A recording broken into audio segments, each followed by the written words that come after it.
Present continuous का पहला use, to talk about continuous events और activities.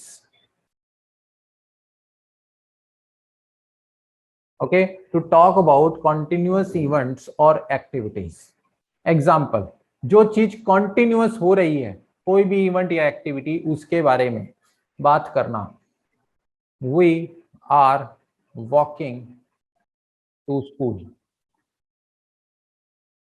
They are studying together, the birds are eating my sunflower seeds, the birds are eating my sunflower seeds. Okay, दूसरा इसका use है talk about future events, talk about future events. ठीक है, जैसे train is coming, train is coming, train आ रही है। Normally continuous की हिंदी क्या होती है? रहा है, रही है, रहे हैं, ये इसकी हिंदी होती है। ठीक है, ट्रेन आ रही है तो आप क्या बता रहे हैं? आप ये बता रहे हैं कि फ्यूचर में वो आ रही है अभी। ठीक है, यानी अभी वो ऑन गोइंग है, चली हुई है। ट्रेन आ रही है, आपकी तरफ आ रही है, रुकी हुई नहीं है, इसका मतलब ये है। ठीक है, तो ये फ्यूचर इवेंट्स में भी इसका यूज किया जाता है। The doors are opening in 10 minutes, the doors are opening in 10 minutes.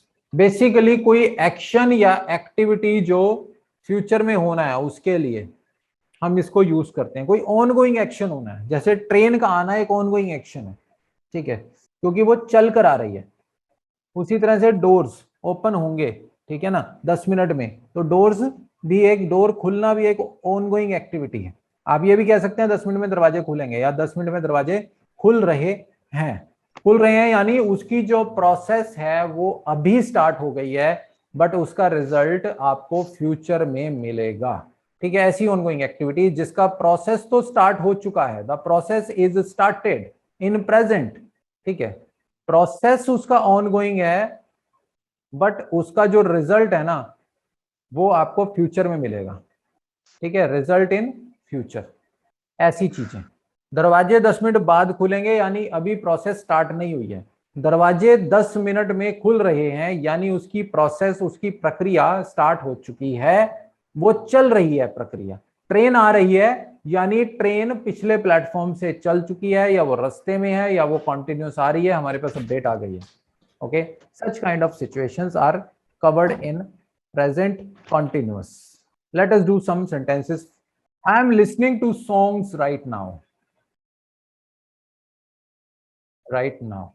I am listening to songs right now. यहां पर सबसे पहले इसको समझ लेते हैं। यहां पर तीन हमारे पास चीजें दी जाती हैं। Number 1 is, number 2 is am, and number 3 is are. Is का यूज सिंगुलर के लिए करते हैं हम, यानी एक वचन के लिए। इज का यूज सिंगुलर के लिए करेंगे, ठीक है, जब हमारे पास कोई एक व्यक्ति होता है उसके लिए। एम हम अपने लिए करते हैं, ओन अपने खुद के लिए करते हैं, यानी आय के लिए करते हैं, जहां पर मैं अपनी ही बात कर रहा हूं। ठीक है, उसके लिए हम आय का, एम का यूज करते हैं। और आर का यूज हम प्लूरल के लिए करते हैं, जब हमारे पास एक से ज्यादा लोग होते हैं उसके लिए हम आर का यूज करते हैं। ओके, चलिए आइए अब सेंटेंसेस बनाते हैं। तो सबसे पहले सेंटेंस हमने बनाया, I am listening to songs right now, यानी मैं गाने सुन रहा हूं। अगर मैं वी लगा दूं तो वी आर, यहां पर आर लग जाएगा, listening to songs right now. Okay, my friends are coming to the party. मेरे फ्रेंड्स भी, या my friends are also coming to the party, मेरे दोस्त भी पार्टी में आ रहे हैं। इसका मतलब ये नहीं है कि अभी वो रास्ते में होंगे, इसका मतलब ये है कि जो प्रोसेस है ना उनके आने की, जो कंफर्मेशन की प्रोसेस है वो स्टार्ट हो चुकी है। ठीक है, आ रहे हैं का मतलब जरूरी नहीं होता कि वो चल रहे हैं या वो रास्ते में है। इसका मतलब होता है जब हम फ्यूचर को डिनोट करने के लिए प्रेजेंट कॉन्टिन्यूअस का यूज करते हैं, उसका मतलब ये होता है कि उसकी जो प्रोसेस है वो स्टार्ट हो चुकी है। Okay, I am enjoying life, मैं अपनी लाइफ को एंजॉय कर रहा हूं। वी आर प्लेइंग गेम्स, हम गेम्स को खेल रहे हैं। ठीक है, तो इस तरह से हम सेंटेंसेस बनाते हैं। लेकिन कोई भी सेंटेंस बनाते हैं किसी भी टेंस में, तो सेंटेंस का एक स्ट्रक्चर होता है, मैं पहले भी बता चुका हूं, उसको हम मेंटेन करके चलते हैं। मैं बार बार इसलिए चीजें रिपीट करता हूं ताकि दिमाग में अच्छे से फिट हो जाए। स्ट्रक्चर क्या होता है? सबसे पहले सब्जेक्ट होता है, यानी काम को करने वाला व्यक्ति। फिर हेल्पिंग वर्ब होता है, यानी एक हेल्पिंग वर्ब जैसे इज, एम, आर, जो कि एक एडिशनल वर्ब होती है मेन वर्ब के अलावा। उसके बाद मेन वर्ब लगती है, उसकी कोई भी फॉर्म हो सकती है, वर्ब की फॉर्म लगती है। ये दोनों मिलकर टेंसेस के फॉर्मूला बनाते हैं।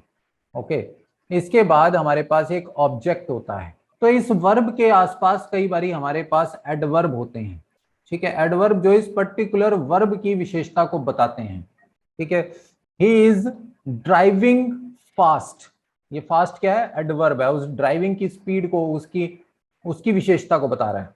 ही इज फास्टली ड्राइविंग, आगे इधर पहले भी लग सकता है और बाद में भी लग सकता है, एडवर्ब हमारे दोनों तरफ हो सकते हैं।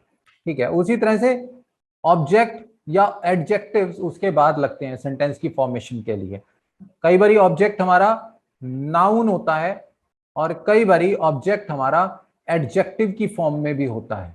ठीक है, तो ये ऑब्जेक्ट हमारा नाउन की फॉर्म में भी होता है, एडजेक्टिव की फॉर्म में भी होता है, या दोनों का कॉम्बिनेशन भी होता है। ठीक है, तो ये बेसिकली सेंटेंस का स्ट्रक्चर होता है। चलिए आगे बढ़ते हैं, कुछ और सेंटेंसेस को करते हैं। I am watching the night sky, I am watching the night sky, मैं रात का आसमान देख रहा हूं। तो इस तरह के सेंटेंसेस आप कॉन्टिन्यूअस में बना सकते हैं।